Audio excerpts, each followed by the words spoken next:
Okay, welcome back to math class and welcome to 10-2. Now 10-2 is called the real number system, and you might be thinking to yourself, don't I already know a bunch of real numbers? What kind of a number is not real? And to answer that question, we're going to go back to a diagram that we learned way back at the beginning of the year. And it looked like this. First we had whole numbers. That was the very first type of number we learned about. So I'm going to draw a circle. Whole numbers. Now whole numbers, remember, were numbers like 1, like 5, even 0 is a whole number. Now after we learned about whole numbers, we learned about something called,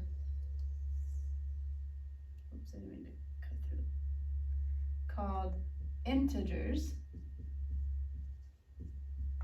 Now remember, when we talk about integers, I'm adding negative numbers. So these are numbers like -3, -8.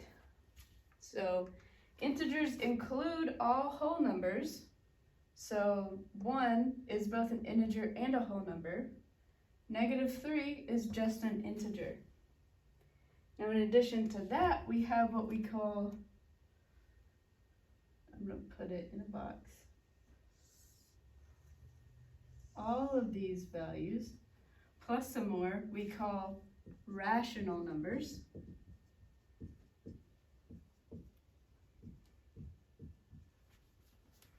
Now rational numbers include whole numbers and integers, but they also include fractions and decimals. Like 0.2 repeating, remember that's 0.22222 forever, or 1/4, or 0.5. So we had whole numbers, integers, and rational numbers. Today we're going to add to that in its own box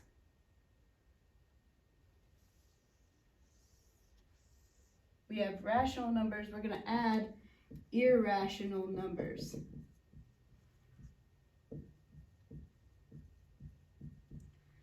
But we're going to note that irrational numbers and rational numbers both fall under the heading real numbers.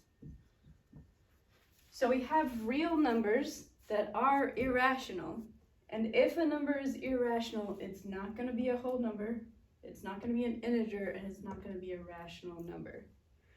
So what are irrational numbers, you're asking? An irrational number is basically a number that cannot be written as a fraction. So it's going to be a decimal that never repeats and never ends. An example of that would be pi. Pi is a decimal place that keeps going on forever and ever and ever. It never repeats and it never ends. Another example of that would be the square root of 5.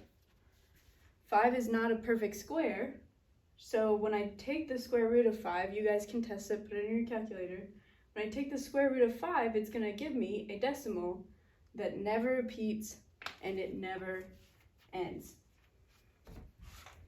So what we're going to do with our homework today is I'm going to give you an example of a number, and you're going to have to tell me, you're going to have to label which one of these categories it belongs to. So for example, if I said classify the number 2, I'm asking you to write down which one of these categories does 2 fit in, and you need to write as many as 2 fits in. So when I'm looking at number 2, I know I'm going to start at the top. Is it a real number? Yeah, it's a real number. Is it rational or irrational? It's going to be rational. Is it an integer? Yes. Is it a whole number? Also yes. So the number 2 is real, rational, an integer, and a whole number. Okay, let's try another example. What if I said the square root of 2?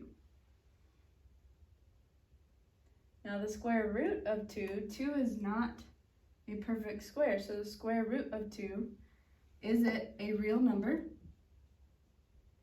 Yes, it's a real number. I'll give you a hint, all of them today will be real numbers. Is it rational or irrational? Well, it's going to give us a decimal that doesn't repeat or end, so it's going to be irrational. And I can stop there because there are no other categories inside irrational numbers. All right, let's try one more. Let's try 0.75. First of all, is 0.75 a real number? Yes. It is a real number. Second, is it rational or irrational? Well, it is a decimal, but it does end, so we're going to call it rational.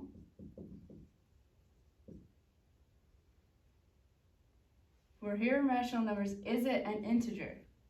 Now, integers can't have decimal places, so it's not an integer. And if it's not an integer, it can't be a whole number. So this is where we're going to stop. 0.75 is a real number and a rational number, but it stays out here. Hopefully that makes sense. Hopefully you got it.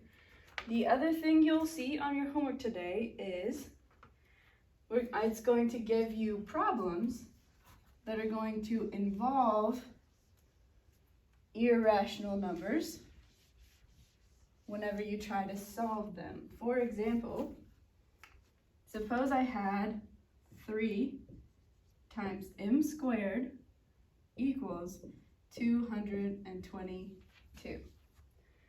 When I go to solve this, since I have 3 times m, I'm going to divide by 3. What I do on one side, I have to do to the other. So I'm going to get m squared equals 74. Now I have m squared, so to undo the m squared, I'm going to take a square root, because that's the opposite of squaring something. But if I do it to this side, I have to do it to the other. So just like 3 divided by 3 cancels out, square root of something squared will cancel out, and I'll get m equals the square root of 74. Now 74 is not a perfect square, so you can use your calculator for this, and when we put this in the calculator, I'm going to get 8.6 with a whole bunch of different numbers.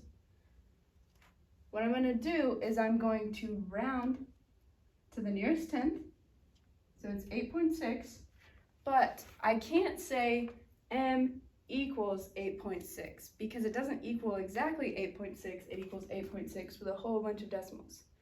So I'm going to write that as I'm going to put m, and I'm going to make my equal sign squiggly like that. That means approximately or about. M is about 8.6. One other thing we need to remember from before is when we're taking the square root of something, our answer could either be positive or negative, because 2 positives make a positive and 2 negatives multiplied by each other make a positive. So m is approximately 8.6 or negative 8.6. And I can write that condensed as m is approximately plus or minus 8.6. That's saying positive or negative 8.6. And that's how I leave my answer. That's how we solve problems with irrational numbers. If you have any questions, feel free to reach out.